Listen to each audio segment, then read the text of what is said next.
Hi, DJ Tina here, host of HMTV Canada E-Zine. On the phone with me today is Sherry from Pandamonia. Hi, Pandamonia. Congratulations on the release of your latest album, Unforgiven. Awesome, thanks.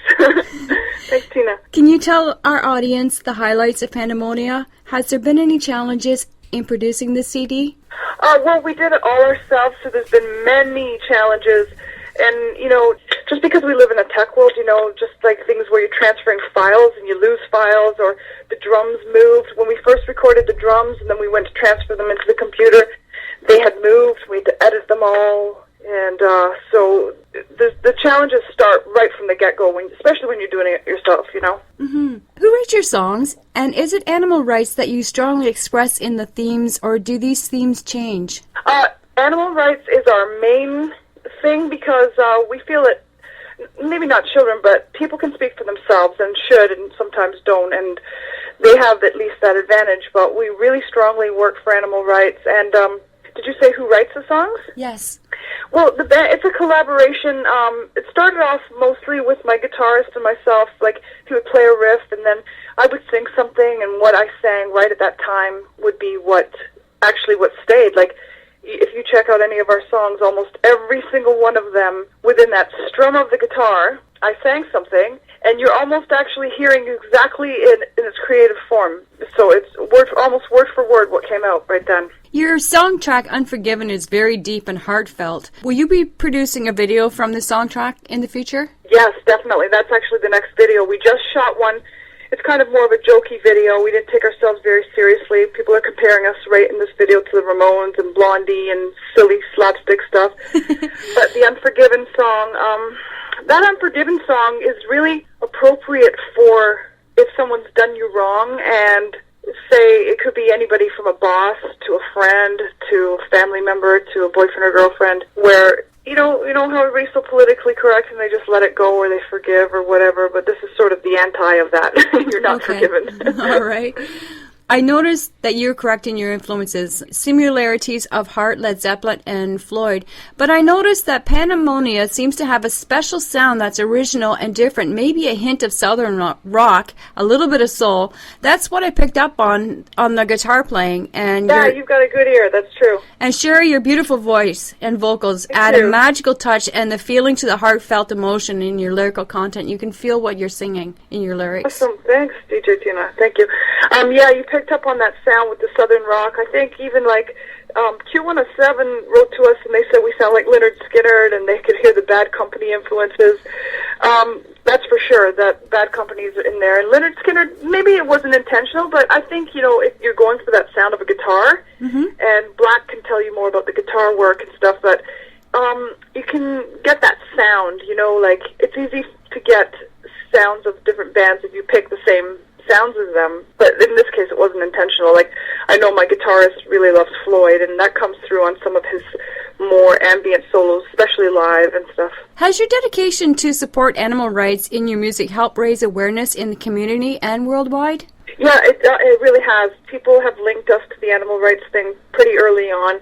We have a song called Cry, and it's for the downtrodden, but it's also especially to us from the animal's perspective, and the lyrical content is mostly saying it from their point of view, but it's not like woe is me kind of thing, because the lyric is you make me want to cry, and it's for you, meaning the abuser, because, I would rather have it done to me than be the one to do it. I know that's how I feel, and I think the majority of good people feel that same way. You can see from your MySpace page that the support for animal rights are global, including endangered species. And how many pets do you own currently? I have 3 dogs and 2 squirrels. I've got a fish, a bearded dragon, and a little Yorkie Terrier.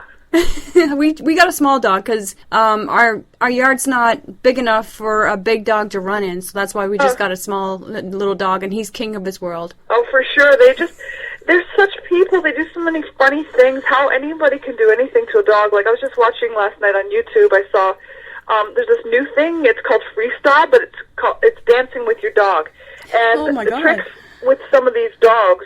Well, everybody knows dogs can do fantastic tricks, but they have to be able to remember in order. If you watch this, you'll see they can remember because no one's cueing them. Oh, wow. And they have to remember to go do this at that part of the song and then go do this at that part of the song. And it's just, animals are so smart and so underappreciated by the corporate world mostly. I guess I'd have to say it's the corporate world that's messed things up. When our living room is too quiet, my dog gets his little foot and gets a little rant going that he wants to hear Q107. Yeah, I believe it. Yeah, I actually took a little small video of that and put that up on my MySpace page. It's so do cute. you have it? I got to see that for sure. Yeah, it's up there.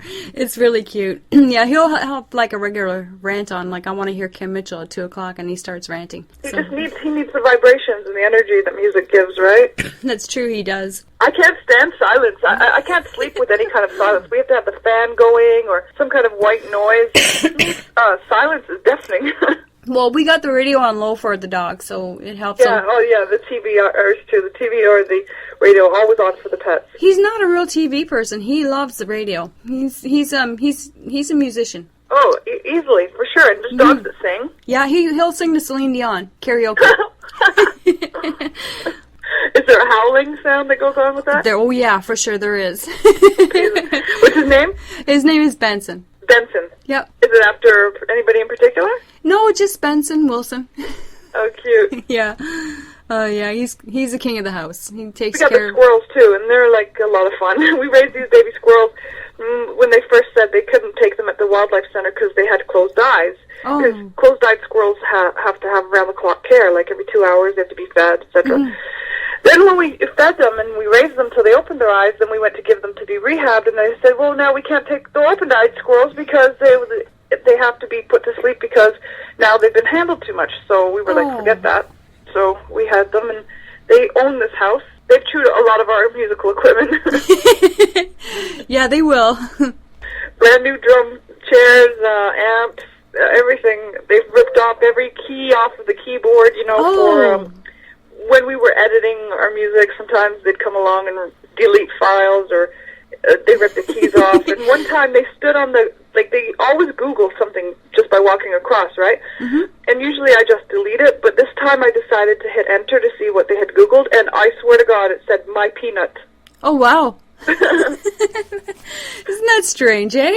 I clipped I copied and pasted what they had typed to show everybody on my MySpace, so like everybody went and Googled it, and they were so blown away that they had typed and searched my peanut. Wow. Yeah, that's strange. Coincidence. Just a weird coincidence. Mm-hmm. Well, it lets you know that they're hungry and what they like to eat, eh? Yeah, they love all the peanuts and hazelnuts and fruit, and they're just so awesome and they're so smart. Yeah. So we love our beater dragon too. Like he eats like green lettuce, and he'll eat peaches and nectarines and crickets and silkworms. They communicate, right? Oh, yes. You know when you have an unspoken thing with animals. Mm-hmm.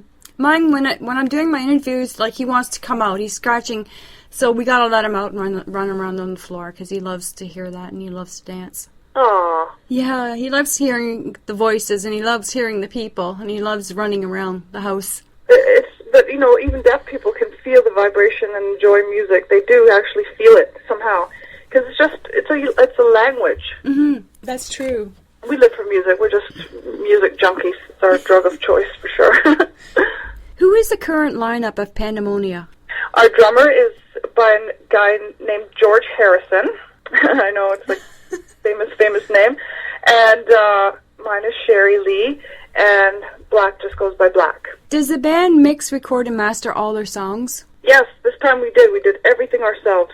Wow. Do you have any tours planned to promote Unforgiven? And do you sell CDs and Pandamonia merchandise at your live performances? Yes, we do. We have a brand new CD. We just are getting T-shirts made with the logo of the album cover for Unforgiven, which is kind of like a Matrix-y looking cover, and kind of superhero looking. And those T-shirts are getting made. It probably take about another 3 weeks. And let's see, we got we got old merchandise, but we no longer sell that particular CD. But we also have the Skulls T-shirt. So we have the Matrix-looking T-shirt and the Skulls-looking T-shirt and the new CD. Are you seeking a record label or a distribution deal to help promote Unforgiven? Well, you know what?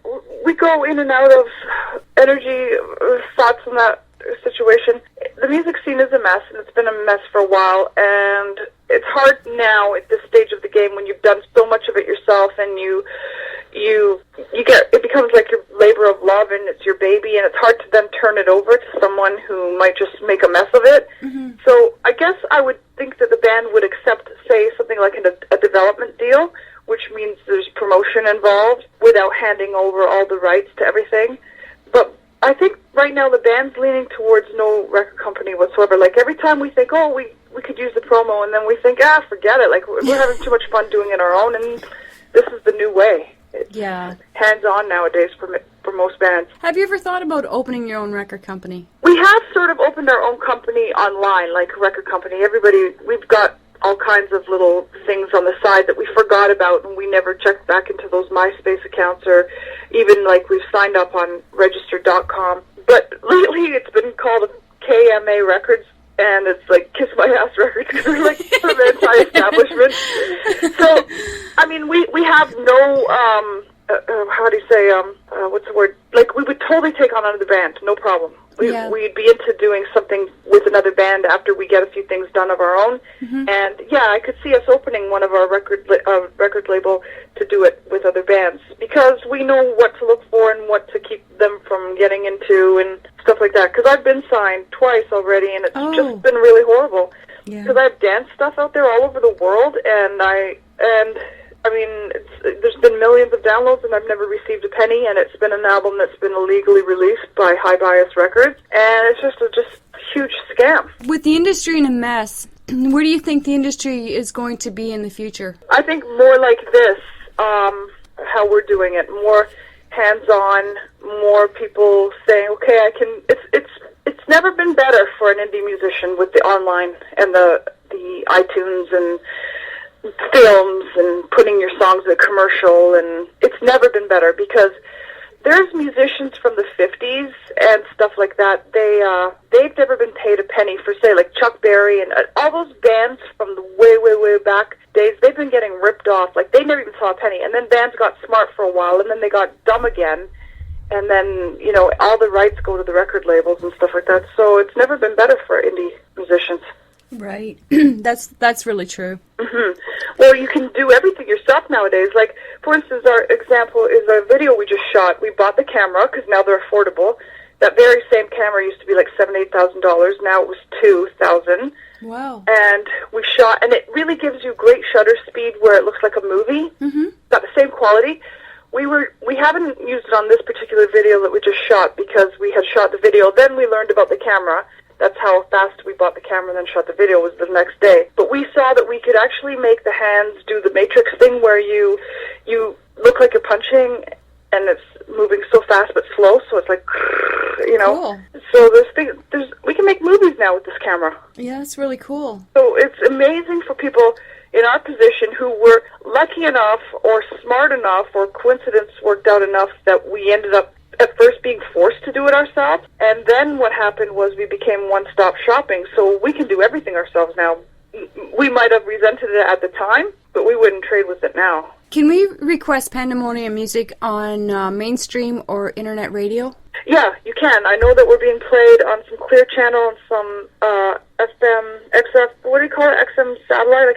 I don't even know that one, because I just got the notice the other day that it was being played in Toronto, and Sirius on That Radio, it's called That Radio, and there's a lot of American channels that play our stuff, radio stations that you probably wouldn't be able to hear or get a hold of, and there's an Italian and around the world pirate radio station called Radio Bacilli, and I think stuff is just about to come out, because, we just got the CD press last week, mm-hmm.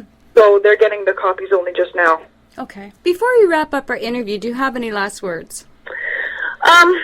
I guess that I would talk about quickly the fact that Toronto musicians are uniting now, and there's a new association that's being created called NAIMA, N-A-I-M-A. It's called North American Indie Musicians Association. It's just getting started. It'll probably take a while for it to grow, but Toronto music scene is really, really harsh on the musicians. Like, it would take a long time to explain, but bands are fed up, and so we're sort of getting this thing, a 3-day festival created, and it's outside of Toronto. Mm-hmm. All the gigs, it's sort of like the anti of CMW, where you only play in Toronto. Okay. And it's going to protect the artists and make sure that certain companies that they do a lot of scamming with musicians, and I don't know if you have time for that, but it's pretty bad out there.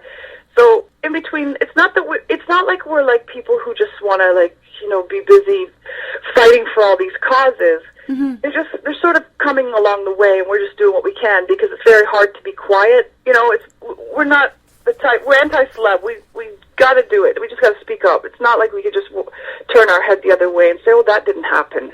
Right. Yeah. I just Don't mind telling other bands. I just interviewed Baghdadios out of New York for Blankfest. They're coming to El Macamo in Toronto in December. Where they have the noteworthy cause of giving, and they stress about giving blankets to the homeless. Now I'm going to have that up on my podcast soon. But that's awesome. They support the indie artist, and we've been just sending out flyers for them in and around town. It's called Indie to Death. Indie to death? Till death? Indie to Death. Yes, I love it. They support a lot of the indie artists, and yeah, they're very much with the same opinion of as you just mentioned. With what's going on in Toronto and it's hard to and what you're getting. Imagine being silent. Like that just makes you part of the problem. So it's impossible for us to stay quiet about things we've learned about. Mm-hmm. Well, it's easy for us to speak up because we speak up on animal rights so much that it's just totally a no-brainer to be able to speak up for a human. Yeah, exactly. Yeah. So we love it. Okay, sounds great. I'll be looking out for that too. So let us get you a hard copy. You can fire me over the email. The home address or something when you get off the phone, and then I'll send it over to you. Okay, sounds great. Thank you for all the support. It's awesome. It means a lot to us. No problem. Thank you, Sherry, for allowing HMTB Canada E-Zine to interview Pandamonia. You rock, and Unforgiven is a fantastic album. Oh, awesome. Thanks. Okay, thank you. Okay, talk to you later, DJ Tina. Okay, bye. Bye.